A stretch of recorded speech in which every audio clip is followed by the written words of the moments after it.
Hi, I'm reaching out from the Order of the Black Worm. One of our employees referred you for an open position. He thinks you'd be an amazing fit.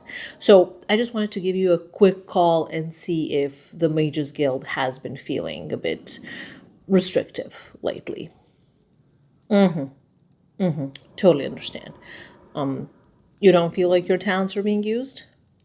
Don't see a clear path to a promotion? Very unfortunate. You see, here at the Black Worm LLC, we believe that necromancy is a discipline, not a dirty word. We offer our team unrestricted magical practice, a steady supply of fresh materials, and a generous artifact budget. Plus, our career progression is entirely merit based, and we maintain transparent turning quotas at every level, so you'll never stay stuck while outperforming your peers. And just to get a bit philosophical for a moment, you do understand that the guild is the Elder Council's puppet, right? Pretending at independence while quietly enforcing their outdated ideas. So, really, why be a pawn in their vision when you can be lich adjacent in ours? Just something to consider. No pressure at all. I'll send over a welcome scroll. Take a look, and if you're interested, we'll be in touch via Sleeper Agent. Hi, thanks for having us here at the Black Worm LLC HQ. Hi, welcome, and thank you for giving us a platform. The guild aligned media has been working overtime to erase us. Most outlets won't even acknowledge that we exist, so we really appreciate this opportunity to share a more balanced perspective. Can you tell us a bit about your role here? Absolutely. It'd be my pleasure. So, I'm the head of the people team, meaning I'm in charge of human resource management, culture, and most of talent acquisition. Most of talent acquisition? Yes, I handle the recruitment of the living talent. We have an entirely separate department for corpse acquisition and excavation, led by a wonderful and highly capable VP. Incidentally, someone I personally recruited from the Mages Guild. And do most of your employees come from there, or is it more of a mixed bag? Yes. I'd say about 80% of our living hires are guild transfers. Archmage Traven really shot himself in the foot with his own ice staff when he banned necromancy. Plenty of open minded practitioners who value the full breadth of magical study in not only those areas that fall within his narrow definition of decent, were more than happy to join us when that proclamation went out. And what do you offer to those who make the switch?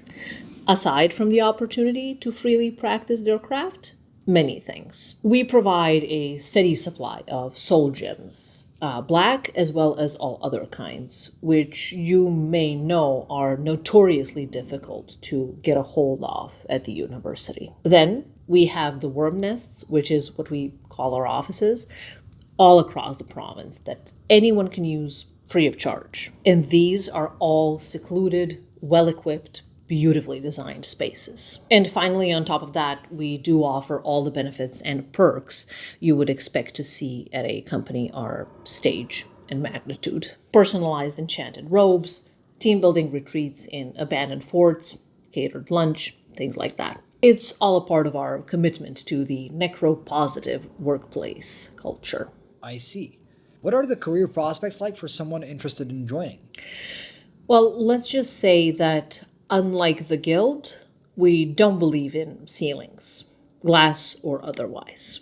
We offer entry points at each level of seniority, and we compensate fairly in accordance with such. We have summer internship programs that include necromancer shadowing, literal and metaphorical, then entry level positions for people who have no prior experience but are just really culturally drawn to our cause, mid and senior positions, which we usually save for the guild mages seeking alternatives. And leadership, that's mostly ex Council of Mages or Elder Council talent who saw the writing on the wall. We also have a very structured, merit-based performance review process, clear goals, and transparent advancement paths, unlike the Guild. Yes, we've heard guild promotions can be opaque. Do you operate only in Cyrodiil or more broadly? Oh, we are pretty widespread, and our company is really multicultural. It doesn't matter what race you are, as long as you're really aligned with the mission and vision, we welcome you with open arms. Outside of Morrowind, that is. We tried to establish a presence there, but honestly, when the Dunmer found out about our outpost, it turned into a swift and unambiguous bloodbath. We've repurposed all the staff from that site, but haven't been back since. Final question. Do you have any response to those calling your organization evil? That's just bad PR. Our former head of PR has been dealt with and is now a part of our undead talent pool. But yes, if your company is trying to disrupt a market like we are, there will always be people who will try to paint you as the villain. Those people are usually in charge of orgs that are outdated, bureaucratic, and slow to adapt. And honestly, it's their loss, as seen in their dwindling numbers and pointless internal conflicts. We're fast, we're innovative, and we're building the future. Of course, it ruffles feathers. That's how you know it's working.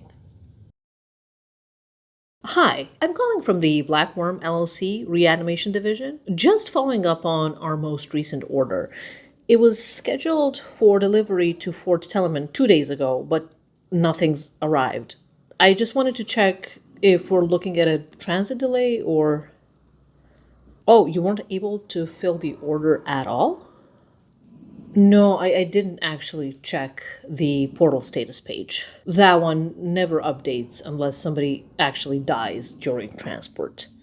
Additional protections around the cemetery? I see. Is this more of a brief disruption, or should we be looking at alternative sourcing for our freshly deceased inventory? Just asking because we're kind of in a pinch. We're about to launch a large scale animation effort, very high visibility, and we really can't afford to have an unreliable supply right now. You know how it is. Oh, you're hiring more people to do the digging? That's great to hear, yeah. Honestly, you've been an exceptional partner to the Necromancers of Cyrodiil. We really appreciate your services. Perfect. Okay. I'll log this as a minor sourcing delay and notify our operations team to expect delivery by end of week.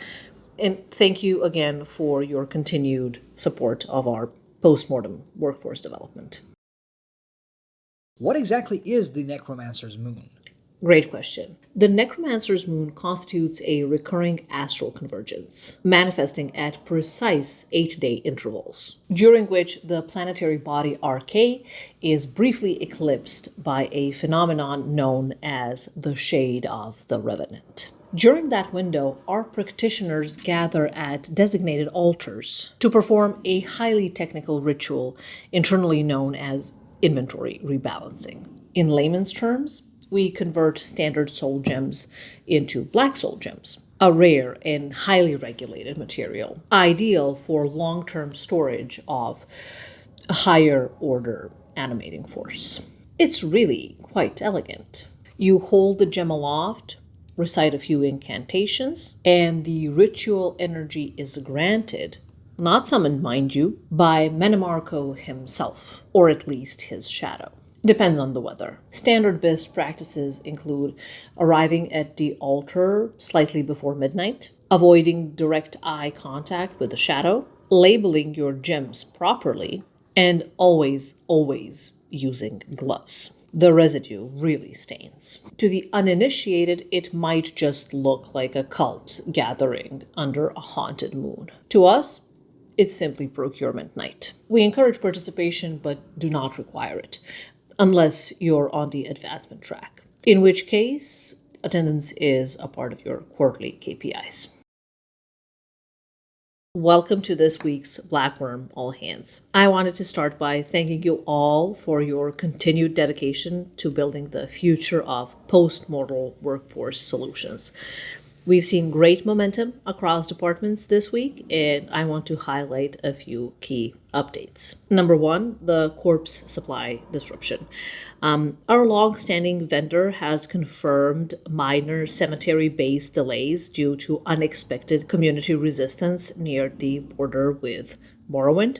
So shipments are expected to resume by end of week. Thank you to the Reanimation Division for maintaining composure during this brief sourcing variance. Number two, recruitment highlights. Special thanks to Outreach for bringing in multiple high potential candidates from the Mages Guild. As a reminder, if you know someone who feels magically stifled or ideologically unappreciated, refer them to our Cultivated Talent program.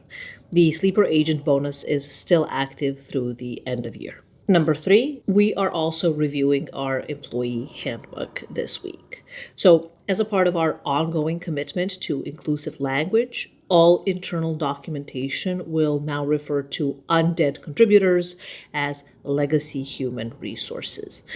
Please update any departmental scrolls, handbooks, and especially client-facing decks accordingly. Finally, on the Necromancer's moon participation, the next procurement night occurs this Midas. Attendance is strongly encouraged for all advancement track employees. Gloves, labeling sigils, and designated cleansing salts will be provided. As always, avoid direct eye contact with the shade of the Revenant, and remember to have fun. That's it for me. Let's finish the quarter strong. And now over to Karanya for an update on the internal workings of the Mages Guild.